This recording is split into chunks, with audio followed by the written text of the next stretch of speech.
I really wanted to, get together with you today. There's been a lot of controversy. I'm sure you're very aware. We have a congresswoman saying there needs to be changes here.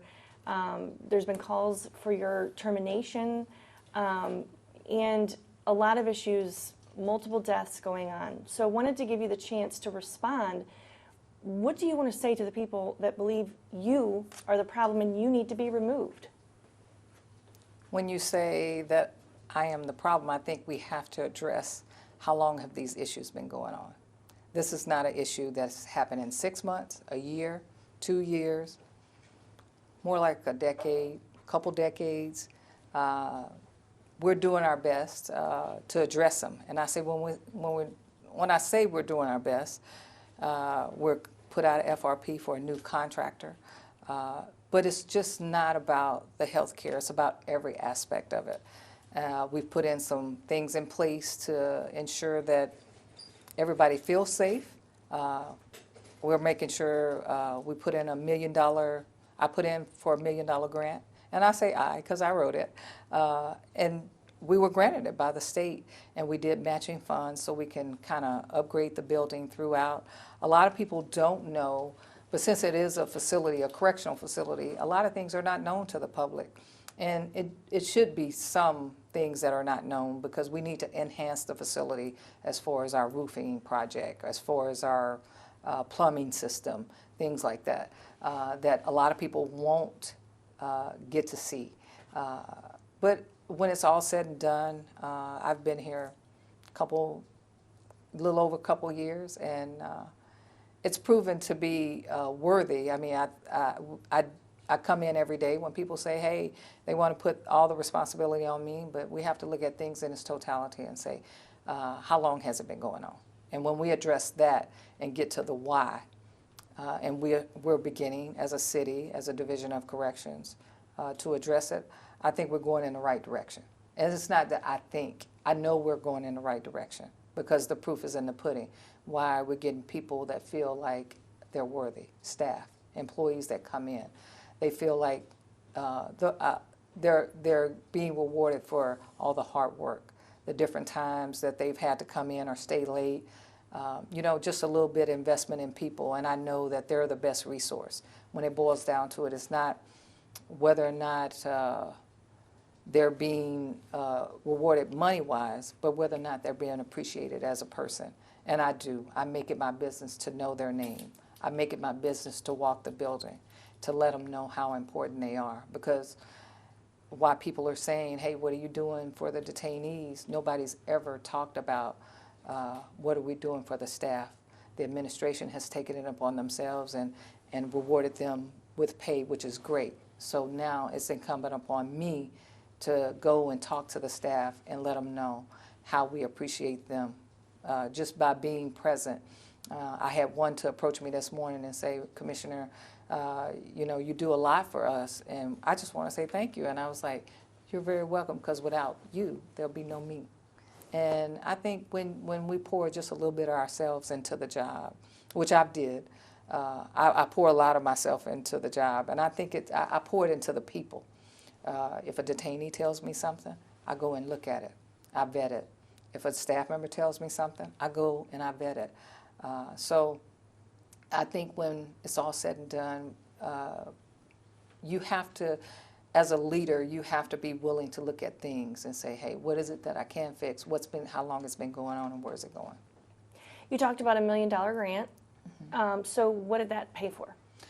Roofing, fire suppression system, piping system, and believe you me, it needs it. I'm not just a commissioner of corrections. I've overseen the $19 million construction since I came. It was already in progress. It was a lot of things that I've looked at. So to go back, yes, the grant covers the roofing, and the roofing needed it. It's just we were having leaks, and we were having some things that went on that you would normally address as a commissioner, but because I want to be aware, because when it affects the roof, it affects maybe the HVAC, which affects the detainees. And people go, how is that all connected? Well, if they don't have AC, they get hot. And when people get hot, they get to it's, you know, a lot of fighting going on, and we don't want that. So we try to minimize just the hazards that could be. And that's why, you know, people want to say, hey, you're the Commissioner of Corrections, but it just doesn't entail just overseeing one aspect. It's a city within a city. You've had situations where, just not this past weekend, but the weekend before, 3 medical calls right in a row in the same day. You've had multiple deaths here. What is being done to address the medical concerns of the detainees here? We are or have put some couple million back. We've had a review done, a survey done to try to figure out, okay, where are the weaknesses, where the strengths are. And then, of course, we got the FRP that's out there to get a new healthcare contractor. Is every facility perfect? No. But I think what we're doing is we're working through to figure out where the weaknesses lie as far as healthcare. But we have to realize, too, we're not dealing with people that are coming from an environment that has everything. And this is not a last couple year issue. This is an ongoing, continual issue, not just in St. Louis City, but every city. We have these barriers or problems that exist, drug problems and things like that. So we're coming up with a different way. We're talking about how we're going to address when people come inside, how we're going to address their health concerns better, to be able to identify some things. Some things you're not going to be able to identify until it happens. You know, aneurysm is not something that you find out about when you do just a regular screening. This is something that it takes time, severe headaches or whatever the case may be, from what I read. You know, I'm not a physician or anything like that, but I think us putting in the money to invest, the administration support to say, let's get this new health care, let's hone in on that and let's make it a priority. And I think, I know that us doing that will help get us a better healthcare contractor, better healthcare for the inmates that come in, or be able to identify what they really need. So if Yes Care is Yes Care still managing healthcare here? They are, yes. Okay. And so we did get the autopsy reports for the inmates who died to sort of get a better idea of what's going on. Mm-hmm. And it seemed to be, you know, a mix. There were natural causes, but there are some that have drugs in their system. So what are you doing to address the drugs that are getting in here? We've did a couple things. I can't put it out. I won't put it out. Let me say that. I won't put it out for public consumption because why? The detainees may not be watching the news, but other relatives are, and that information gets to them. So I don't want them to be able to circumvent that system, because it seems as though that has been the issue in the past. They've been able to circumvent certain things, and you kind of go like, why and how? And when you answer the why, then you know. And so I know that that's a way that they've been able to circumvent the system, is finding out how to do things. When we had the hostage situation, we found out some things. So that's the reason why I don't put things out for public consumption. I want the staff to be able to operate and do things in a way where they're able to net these things. And that's probably the reason why we had an arrest last year.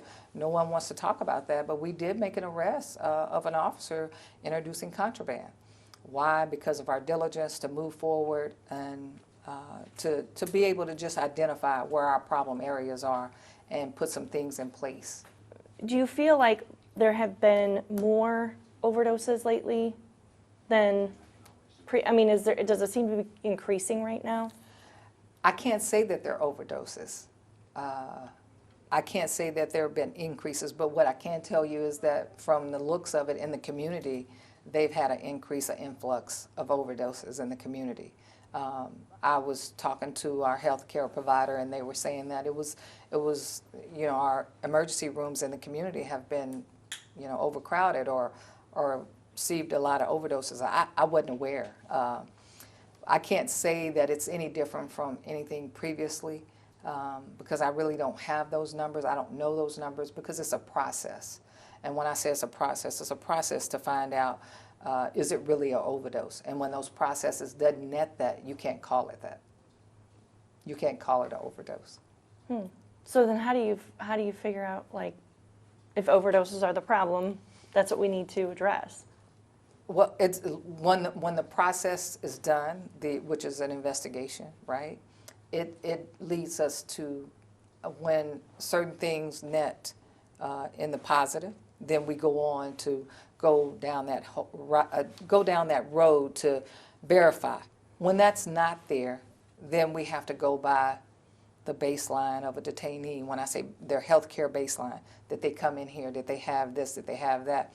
We have to look at every aspect. It's not just one aspect of things. And that's what I think a lot of people, well, it's not that I think, a lot of people don't realize what goes into a process to figure out, is it really an overdose? And when those things don't net that information, we can't go down a road and verify that it is. Because at the end of the day, we have to look at a coroner's report to say, and they call it an overdose. We can't really call it an overdose. We have to wait till they do their exam, and then go from there.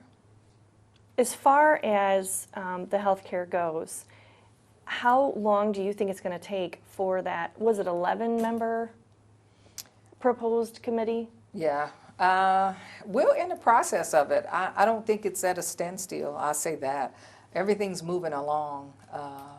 We are trying to get set up to, I think NCCHC is the name of the audit team that audits every healthcare provider.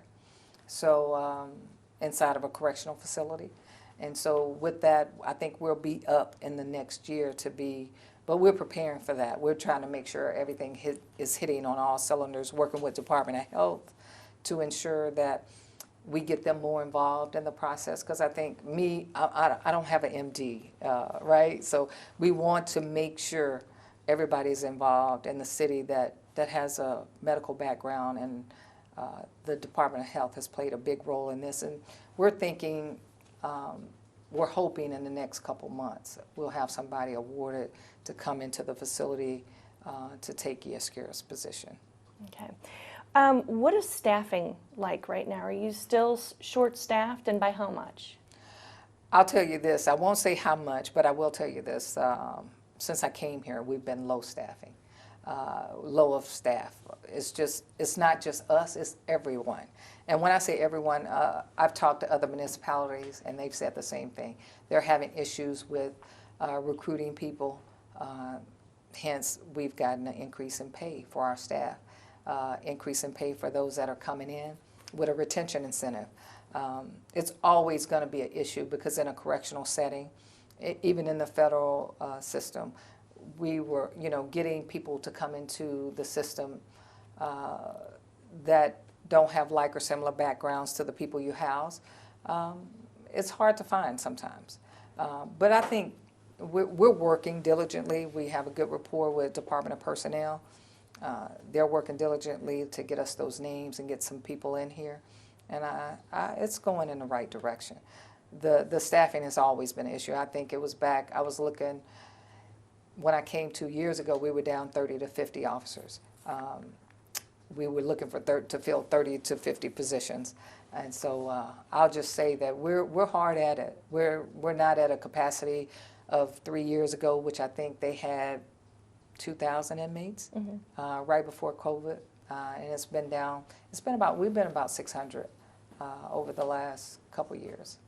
So you were 30 to 50 officers down when you first came, and Yes. where are you at now? We're close. About the same? Yes. Okay. Well, I ain't gonna. It's a little bit more than that, but I won't give you an exact number. Okay. Why? Safety and security. Okay. And so do the staffing concerns also extend to the medical staff as well? I mean, are there staffing challenges with your medical care as well? There may be, but I think since they handle their own staffing, they recruit people, they offer incentives. I think they've had some challenges, but not as many as we've had. But they're working, and I say they're working. They're doing like every other hospital and other people that provide health care. They're offering incentives. They're increasing pay. So did I hear about them probably having some? Yes.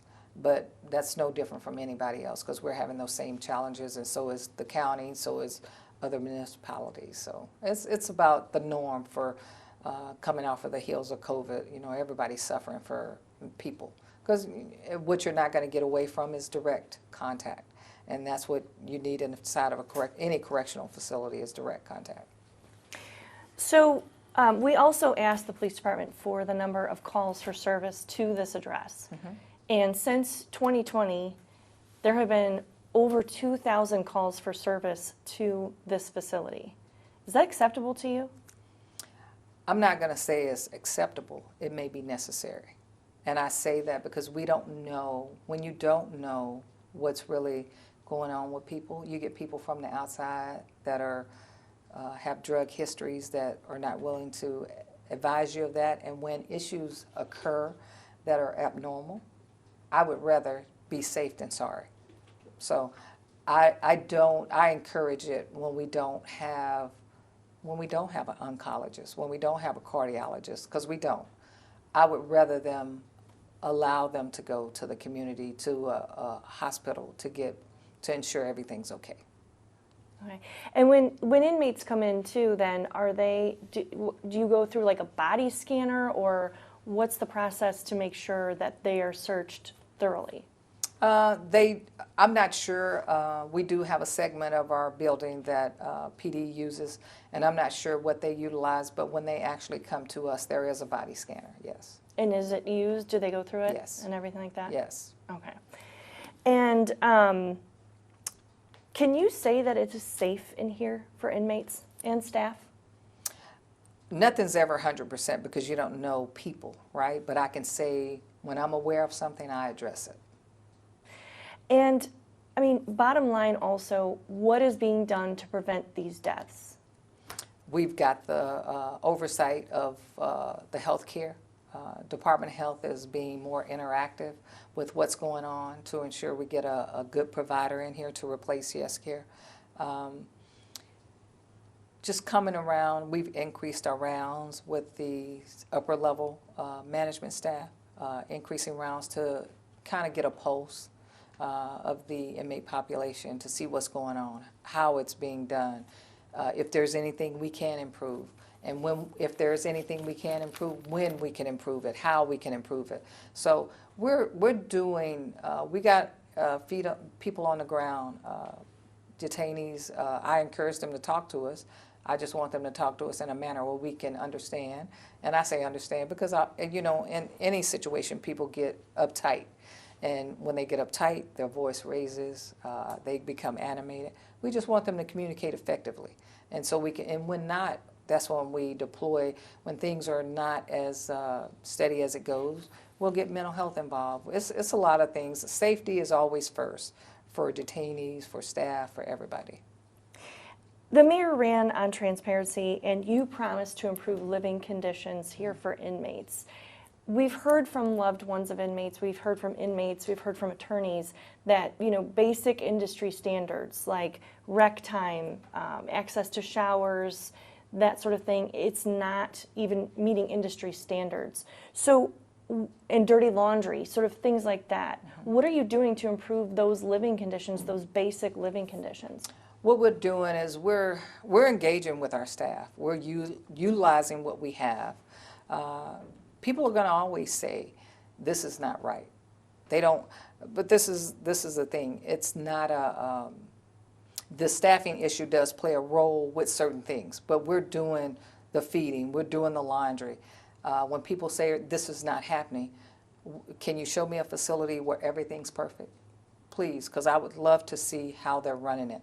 And that's what I think no one's really looking at. It's jail. It's a pretrial facility, and nothing's going to be perfect. But what we try to do is we try to implement things, implement procedures to make it a little bit more industry standards. When you say it's not meeting industry standards, what are they truly saying? Because nobody can be catered to one-on-one. And when it comes to being in a correctional facility, it's just not one of those things that everything is going to be perfect. What is being done to address the safety of staff following the hostage situation? Just being able to, we're teaching them going back to the basics. When I say go back to the basics, we're making sure that we are doing what it takes to, when someone's supposed to be handcuffed, are they handcuffed? Are they leg armed? Are they getting what they deserve? Are we talking to them? Are we seeing what they need, what they want? Because what they need and what they want is two different things.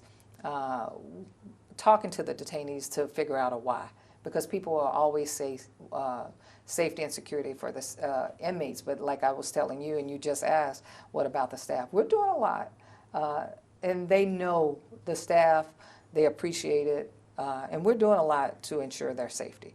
And that's what I think at the end of the day, we have to value people. When we value the people, that transfers to the detainees getting what they need and deserve, and sometimes fulfilling some of their wants. It may not be a need, but we give them sometimes what they want, like holidays are coming up. We did it last year. Nobody talks about it, but we did holiday bags for the detainees. Not because we have to, but because we want people to say, just because you're incarcerated, we want to let you be as human as possible. And so those are some of the things we did last year, and we're going to incorporate it this year too. Last question, Krista. We also did a review of your policies on the city's website, and there have been almost no changes since you came in to those policies. Are you planning to update or change any of them at all? We are looking at those, and I say that because you look at the policies, it wasn't necessarily the policies that's the problem. It's the manner in which we're doing adhering to the policy. If you have to really look at it in its totality, and I say look at it in its totality, what we're doing versus what the policy says. Are we meeting or exceeding that? If we're not, why? What is it can we adjust? Is it that we need to adjust? So I didn't intentionally change anything. We're getting ready to update the inmate handbook and do some changes to some policies. It's just it's a procedure. It's a process. And when I say it's a process, it's just looking at things from the time I've been here to right now and where we are. So will there be some changes probably forthcoming? Yes. One last thing about Cori Bush. Congresswoman Cori Bush has been very vocal in her concerns about this facility and your leadership. Have you responded to her concerns? Yes. And how do you want to respond to that publicly? What do you want to say so that the public knows where you stand when they hear her criticisms? How do you want to respond to that? I'll say you don't just look at the last 2 years. Look at the last 20. And you can break it down however you want. Are these some issues that are you bringing up now? Have they been existing? And if they have, what was done previously to address them?